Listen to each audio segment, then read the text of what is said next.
चलिए अब खबरों में आगे बढ़ते हैं और बात करेंगे। अब हम आपको कोरोना वायरस की दूसरी लहर के बारे में बताना चाहते हैं, जो पहले वाली लहर से भी ज्यादा ऊंची उठ रही है। लेकिन इस पर बड़ा अपडेट यह है कि दिल्ली में कोरोना के मामले बढ़ने के बाद आज दिल्ली सरकार ने आपात बैठक बुलाई है। वहीं मुंबई में संपूर्ण लॉकडाउन भी लग सकता है।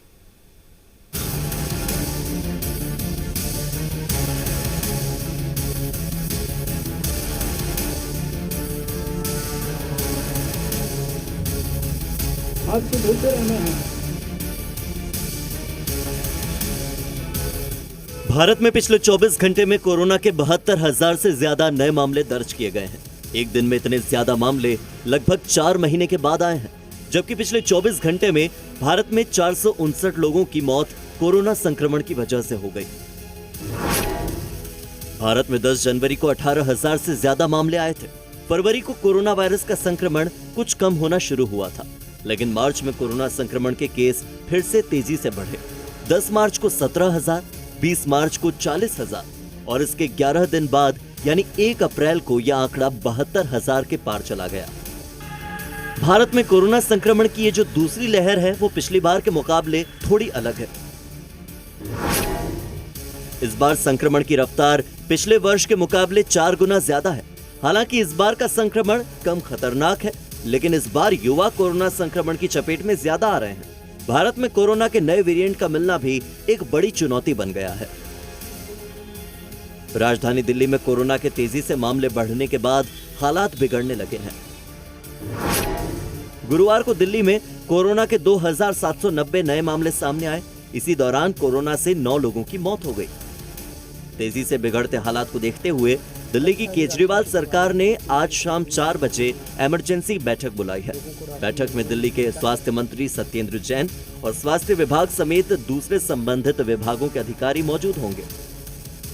बैठक में कोरोना वायरस की बढ़ती रफ्तार को रोकने के लिए एक्शन प्लान, वैक्सीनेशन के मौजूदा हालात, कंटेनमेंट जोन, अस्पतालों के बेड का प्रबंधन, ऐसी कई तैयारियों को लेकर समीक्षा की जाएगी। मुख्यमंत्री केजरीवाल ने दिल्ली में बढ़ रहे कोरोना के मामलों को लेकर चिंता भी जताई है। कोरोना के बढ़ते मामलों को देखते हुए दिल्ली में अब अगले आदेश तक स्कूलों को बंद कर दिया गया है।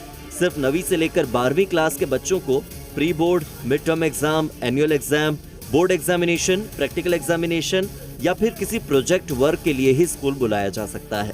वहीं बात अगर मुंबई की करें तो मुंबई में कोरोना के नए मामलों ने एक बार फिर से एक नया रिकॉर्ड बनाया है, जहां एक दिन में 8,646 नए केस दर्ज किए गए और इसी दौरान कोरोना संक्रमण से मुंबई में 18 लोगों की मौत हुई। मुंबई में कोरोना के कुल मामले बढ़कर अब 4,23,360 तक पहुंच गए हैं। मुंबई में कोरोना के लगातार बिगड़ते हालात को देखते हुए आज कई बड़े ऐलान हो सकते हैं।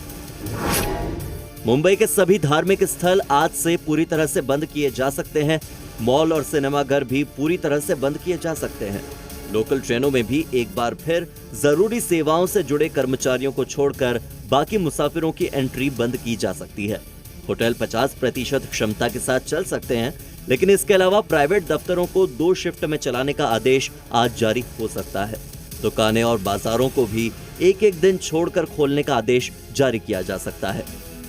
इस बीच अभिनेत्री आलिया भट्ट ने इंस्टाग्राम पर एक पोस्ट लिखकर जानकारी दी है कि वो भी कोरोना संक्रमित है। फिलहाल आलिया भट्ट होम क्वारंटीन है।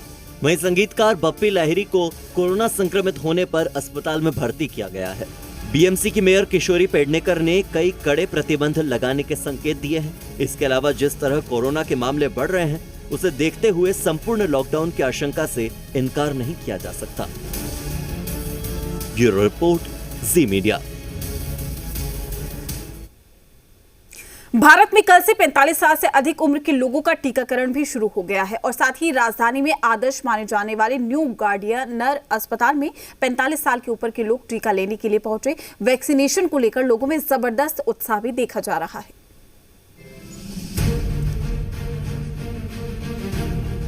कोरोना के बढ़ते केस के बीच देश भर में कोरोना से बचाव के लिए टीकाकरण ने जोर पकड़ लिया है।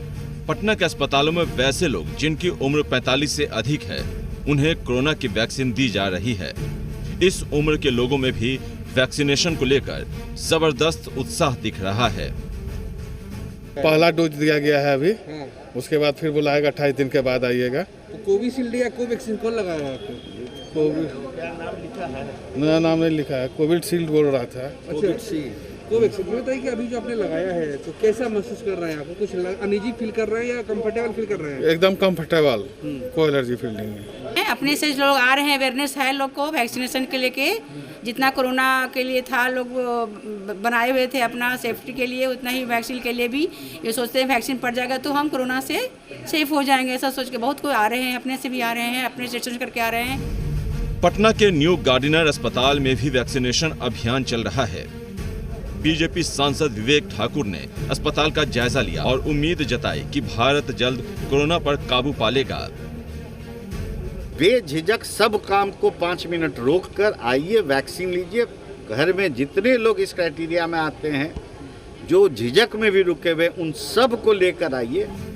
कोरोना संक्रमण को फैलने से रोकने के लिए वैक्सीनेशन अभियान जोर शोर से चलाया जा रहा है। बिहार में भी कोरोना के आंकड़े डराने लगे हैं, इसीलिए लोगों से वैक्सीनेशन अभियान से जुड़ने की अपील की जा रही है। बिहार में कोरोना केस की बात करें तो बिहार में 259 नए मामले सामने आए हैं। बिहार में एक्टिव मरीजों की संख्या 1579 है। पटना में 80 नए मामले सामने आए हैं। पटना में फिलहाल 641 एक्टिव केस हैं। बिहार में कोरोना मरीजों का रिकवरी प्रतिशत 98.81 है।